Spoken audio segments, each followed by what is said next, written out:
Having a written legal will is important, but more than half of Aussie adults don't have one. Vision has entered into a partnership with SafeWill, a leading online will writing platform, to provide you with an easier and more affordable way to write or update your will. As part of the Vision family, we want you to know about a way that you can write your will for free. Start the process now and complete it at no cost during Leave a Legacy Week from February 26th to March 3rd. See all the details at vision.org.au/legacy. A biblical perspective on life, culture and current events. This is 2020 on Vision. Well, just earlier this week, you might have caught the news story on billionaire mogul Elon Musk and his controversial company Neuralink successfully implanting a computer chip into the brain of a human subject for the very first time. That, of course, might be linked with the most recent gathering of the World Economic Forum.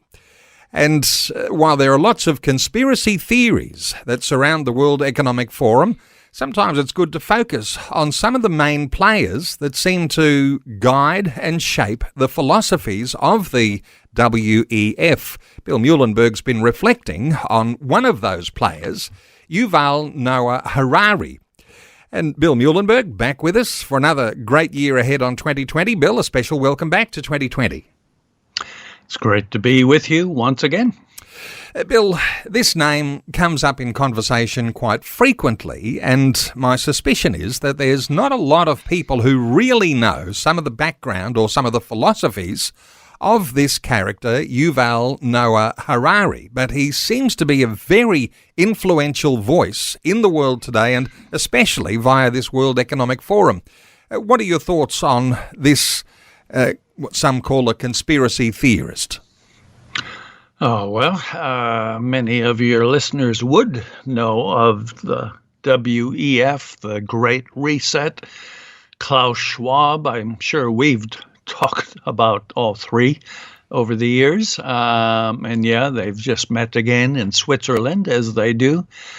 Get a bunch of fairly wealthy elites flying on their private jets to Davos, Switzerland, to talk about how the world is going to pieces and, we all need to cut back, right? We need to stop eating meat and maybe have a diet of insects, give up our gas-guzzling cars, our petrol-run lawnmowers, even our gas stoves, give it all up in the interests of saving the planet. Of course, none of these elites have any the slightest desire or willingness to do that, and they'll fly back after a few days at their jab fest. So Harari is probably, you could say, the right-hand man, or at least the intellectual heavyweight that has so often been at the WEF meetings. He's written a lot of books, mind you, bestsellers. He's a philosopher, a historian, a futurist, happens to be a homosexual as well, and an atheist. And I suppose last and not least, we could say he's an Israeli professor. Now, your listeners, again, would tend to think, oh, well, if he's from Israel, he's got to be pretty good. But we know not everyone is. A lot of atheists, sadly, live in Israel. A lot of secularists in Israel. So not all spiritual and devout Jews who live in Israel. So he would be an obvious candidate of one of those who is hardly, has much to reflect when it comes to his own roots, his own Hebrew faith. So, yeah, he's very popular. A lot of books, as I say, has a lot of influence, certainly a lot of influence with Schwab and his gang. And so I thought, well, it's time at least, others have written about him, obviously. So I've done the same, mainly in the form of just a lot of quotes, right? Quotes from his speeches at Davos, quotes from his books, podcasts, and so on. And when you put a few of these together, Oh, well, it's kind of scary stuff. You don't have to be a conspiracy theorist. You can just read what he said, and, there it is. Well, I've had a look through your latest blog on Yuval Noah Harari, and you seem to focus, Bill, on what I think is population. And we know that the population of the world continues to grow. Just recently, we just burst through the 27 million mark for our Australian population, but the world's population is growing, and when we think population, we're thinking people, aren't we? And people who are created in the image of God. For someone who's an atheist evolutionist, and the way that he thinks, he's thinking of people as statistics. Now, you've reflected a number of his comments. I wonder how they might reflect the way the things that we are hearing out of the World Economic Forum may be shaped by this sort of thinking. Yeah, well, it's quite common, as you say, for these kind of folks to dwell on so-called overpopulation issues. We got too many people. We need to radically cut back. We got to cull the human race. Otherwise, we're all doomed, right? So whether it's of the are always in it. The WEF function, Ari or Schwab or all the others, they always go on and on about, too many people. And in part, that's why Harari is so excited, it seems, about transhumanism. In fact, he said once, this is going to be the last generation of Homo sapiens. And for him, it seems to be good news. We'll have new people, enhanced people, more robotic or AI or computer generated than actual humans. And again, the Elon Musk thing that you mentioned with the brain implant, the chip going in the brain. Wow, this is not science fiction. This is now happening, and guys like Harari are fully in favor, it seems. Sure, sometimes you're not quite sure, is he describing things as a futurist or is he prescribing things? But it seems pretty clear. He's really kind of excited about where we're going. This is the way to go, and that's one way to deal with things like the supposed overpopulated planet that we live on. You also draw some attention to his thoughts on human rights and what the likes of an Harari might think about what human rights might mean compared to what we as Christian believers might recognise as human rights. Any thoughts here? Yeah, well, his earlier books certainly have written on that matter, so I've quoted some of that. But just recently, I think like in the last week, an older video of his has just surfaced, so you can now find it all over on the internet. I've quoted from it, got a link on my article, but yeah, he's saying more of what he had said. Basically, human beings do not have human rights. Well, he's an atheist, right?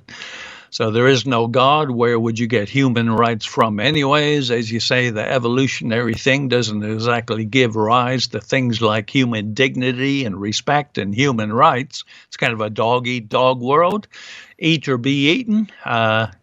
So he came out again just this recently saying, jellyfish and woodpeckers, they don't have human rights, and neither do Homo sapiens.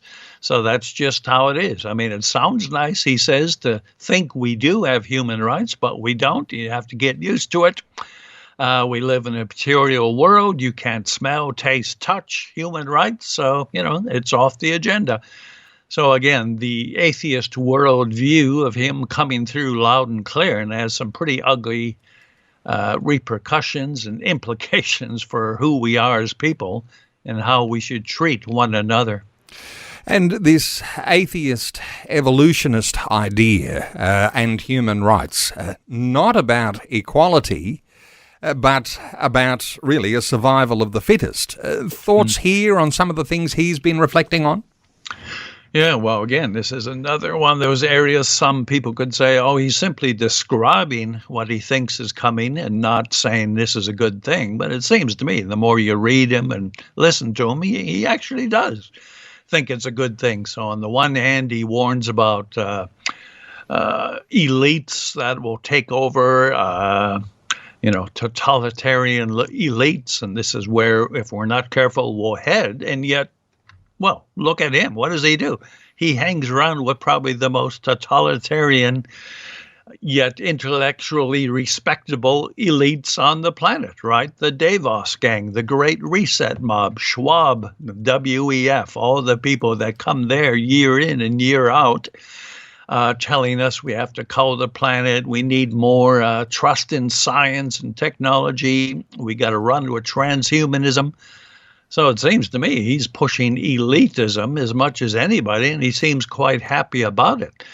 In which case, well, once again, when you have elites looking down on the mere masses, in fact, he's written about what he called useless humans, those who are no longer really productive in their work. They don't have what it takes to get by. So he says maybe we can just keep them busy playing computer games and the like. Not a very good view of the masses, and the elites usually never do have a good view.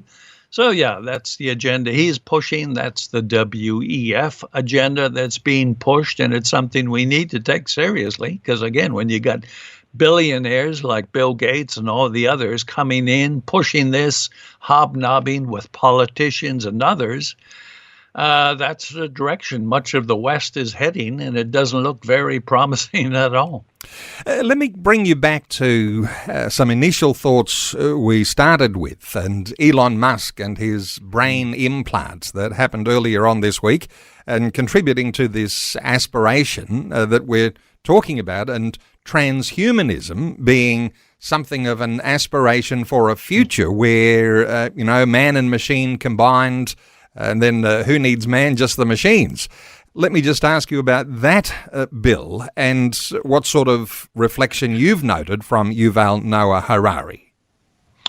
Well, it's Genesis, 10 and 11 and 12 and some of those chapters. Certainly Tower of Babel story.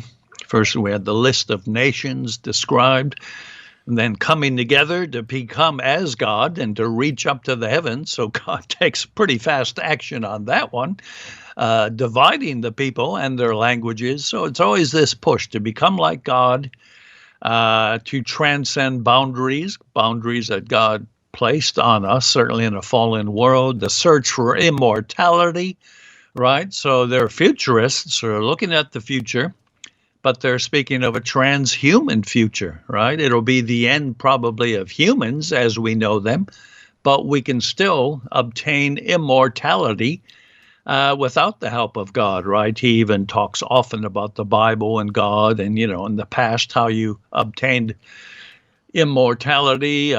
You get right with God, have a relationship with him. We know that's bunk, he would tell us. Now we can become immortal on our own, by our own technological means, by our own post-human future.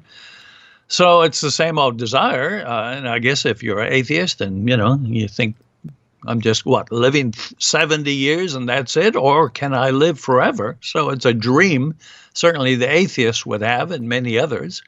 But it's a dream that, it's doomed to fail, we know, right? God is the only source of our eternal life, and if we're not plugged into God through Christ, we won't have it. We'll end up going in the wrong direction, mind you.